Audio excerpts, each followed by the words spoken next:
Hello, my name is Alex and I'm here to read you a couple of stories. So shall we get started? Now this first story is called Goats, and you can probably hear a lot of animals in the background, and let's hope we can hear the goats. Now, the goats at Oosburn Farm are great. Not only can they climb just about anywhere, they can talk about just about anything in an interesting and entertaining way.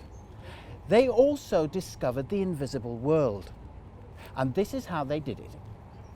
Now, on a day a bit like today, two goats, Connor and Kaylee, were off on their morning walk when they came across a rather unusual bush. Now, normally goats would just take a couple of bites here and there and move on. But Connor and Kaylee couldn't help themselves. The flowers were super tasty. The leaves were extra juicy and they tasted really nice, like squash. Something tells me we should calm down a bit, or there might not be any left for tomorrow, said Connor. It's just so tasty, said Kaylee. Every part tastes different and delicious. Have you ever eaten anything quite so fantastic? Never, said Connor. I would remember. Kaylee wasted no time and started digging up the roots. Soon she had hold of a large, juicy root and was tugging away at it. Connor could see it was a two-goat job and grabbed another piece of the root and pulled as hard as he could. The root was not only super tasty, but Kaylee soon realized she could blow a very satisfying bubble. If she chewed the root long enough, the bubble would burst with a bang and a little giggle would come out. Connor soon got the hang of it, and Kaylee and Connor were soon in fits of giggles. "Don't you want to share the joke with the rest of us?" said Daniel, an older goat with a big bushy beard and a large set of horns. "We'd love to," said Kaylee. "It's just that we don't really know why we're laughing." "Try this," said Connor. "The flowers were super tasty and fluffy and the branches were fizzy and popped in your mouth, but the roots are absolutely delicious. They taste of..." Now, before he'd had a chance to finish, Daniel, the other goat, was chomping away. "Wow," said Daniel. "That is the most delicious thing I've ever tasted." By now, the other curious Oosburn goats had gathered around what was left of the unusual plant and could see Kaylee was struggling. The other goats knew exactly what to do. They formed a goaty chain by carefully gripping one another's tails with their mouths and began to tug away at the root. It was a big root, and they almost gave up, but goats are very stubborn, and soon they could feel the root beginning to give way. Finally, it popped right out, leaving a very large hole in the ground. "We did it! Well done, gang," said Kaylee. "Now let's all tuck in." The root was gone in a jiffy. "That was absolutely superb," said Layla. "Wouldn't you agree?" The rest of the goats nodded and smiled, and soon they were fast asleep. So deep and delicious was their nap that they didn't realize that a fluffy band of cheeky-looking bunnies had crept out of the hole and were watching them. "Maybe they went to bed very late last night," said one of the bunnies. "That's very possible," said the bunny who preferred to be called Rabbit and took things more seriously than the others. "It is also possible that they've been eating upside down, and because they're not used to it, they've had to lie down." Now, upside down is the name the cheeky bunnies from the invisible world give the plant the goats had been eating. The flowers appear underground and the roots grow up into the air, which is why it's called upside down. By now, some of the goats were waking up. The cheeky bunnies were dying to ask the goats lots of questions. The cheeky bunnies only knew the invisible world, and they could see that the world that they'd traveled to through the hole left by the root was very different. There was no marshmallow mountain or rocket ships, and no sign at all of jellyfish, which the cheeky bunnies baked into delicious cakes and served with lettuce custard. "Good morning. I'm Rabbit, and these are the cheeky bunnies. We've come through the hole to see who has nibbled away at the upside-down plant outside our burrow. We feel the cold, even though we have thick fur, and the hole is causing a draft. Please close it up." In a flash, the cheeky bunnies were gone, and the goats very politely closed up the hole. But the goats knew that they had tasted something quite delicious and frankly irresistible, and they wanted more, and they knew just how to get it.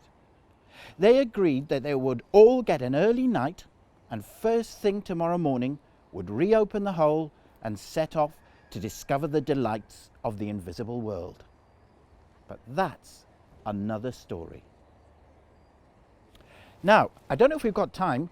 Shall we have another story? Yeah? Now, this story is called Unexpected Guests. What happens when you've got a fluffy purple monster with yellow horns, a girl, a boy, a bus stop, and a magic sausage roll? That's right. The purple monster shows them how to use the magic sausage roll to draw a door. The door opens and they all step into the secret invisible world of Newbiggin and Byker and Oosburn. There are many tales of the girl and the boy and the purple monster. Now this one starts with a dragon called Sarah, who never came out of her cave. Once she plucked up the courage to say hello to a giant called Ernie, but an enormous fireball had accidentally burst out of her snout and Ernie had run away. After that, whenever anyone stepped inside Sarah's cave, she hid, shut her eyes as tight as she could, and kept so quiet she could hear them breathing.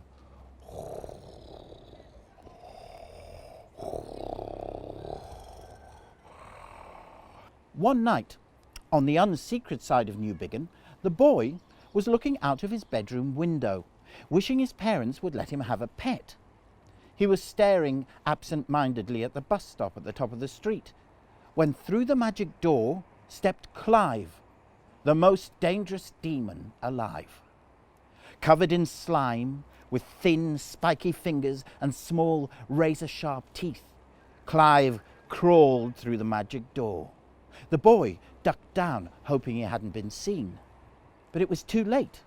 Clive, the most dangerous demon alive, was breathing on the other side of the boy's bedroom curtains. He was so close that the boy could smell him. His breath smelt of out-of-date chicken nuggets. Yuck! "You sneaky little horrible child! No one was supposed to see me," said Clive. "Well, calm down. If you give me a pet dragon, I won't tell anyone I saw you," bargained the boy. "No way," replied Clive. The boy was about to open his mouth and scream when Clive said, "How about a dinosaur in exchange for all of the colours of Newbiggin?" "Deal," squeaked the boy impatiently. In a puff of smoke, Clive disappeared, and there in the middle of the boy's bedroom stood a brachiosaurus called Joel. The boy and Joel stayed up all night, playing and swapping secrets until the early hours of the morning arrived, and they fell asleep curled up together. When his alarm went off, the boy woke up with the biggest smile on his face, but Joel the brachiosaurus was frowning. The colour had drained from his skin. The boy looked around. His room was grey. He looked out of the window. Outside was grey. He looked down at his pyjamas. They were grey.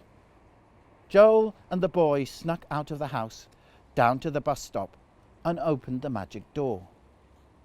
Even the invisible side of Newbiggin was grey. The boy suddenly remembered his deal with Clive, the most dangerous demon alive. "Oh no," he said, "this is all my fault." The boy wanted to hide from everyone and everything. He ran as fast as he could, as far as he could, looking for the loneliest place he could find. He spotted a cave and hurtled into the darkness, straight into a scaly belly. It was Sarah the dragon. She closed her eyes as tight as she could and put her hands over her snout to stop any fire bursting out. The boy tapped her on the shoulder. She moved one hand away from her face and opened one eye. She slowly looked around and noticed the grey. "Sneaky, sneaking, sneaky! Who did this?" cried Sarah the dragon. "It wasn't me," said the boy. "It was Clive, the most dangerous demon alive." "Clive, the most dangerous demon alive?" asked Sarah. "You must have met him," said the boy. "Oh, I'm too shy to leave my cave. I don't really know anyone." "Yeah, but Clive, the most dangerous demon alive, covered in slime. No thin, spiky fingers and small, razor-sharp teeth. Breathes like... Do that again?" Said the boy. "I know that sound," said Sarah. "Last night I heard someone creeping into my cave, breathing just like that. And he smelt of out-of-date chicken nuggets." "That's him! Where did he go?" "Maybe he hid the colours in here," said the boy. "Well, I had my eyes shut," said Sarah. The boy looked sad. "Maybe we can work it out," said Sarah. "If I close my eyes and you breathe like Clive, the most dangerous demon alive, then maybe I'll remember what I heard last night." The boy started to do his best Clive impression. Sarah shut her eyes. "Take 2 steps to the left. A bit more. Now walk further into the cave. Stop." The boy was standing in front of a rock, and behind the rock was a box. "The colours of Newbigin," said the boy. "I hope they're in here." And they were. The boy and Sarah opened the box of imprisoned colours and set them free.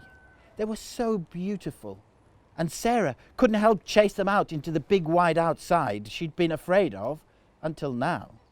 She was looking at the colours twirling into a rainbow in the sky, all the way up to a castle where some unicorns lived. She was so amazed looking up that she ran straight into Joel the Brachiosaurus, who burst out laughing as his skin changed back to blue and green. Sarah and Joel got on like a house on fire and decided to live together in the cave. "My bedroom's too small for you two anyway," said the boy to Joel before he went home and carried on dreaming about his perfect pet. Now, sadly, that's the end of the story, but it doesn't need to stop there. We'd love you to use your imagination and to think up the most colourful, the most strange creature that exists out there and draw it and send it to us. And you can send it to us via Facebook or Twitter, and we'd love to hear your stories as well. Have a fantastic holiday. Take care.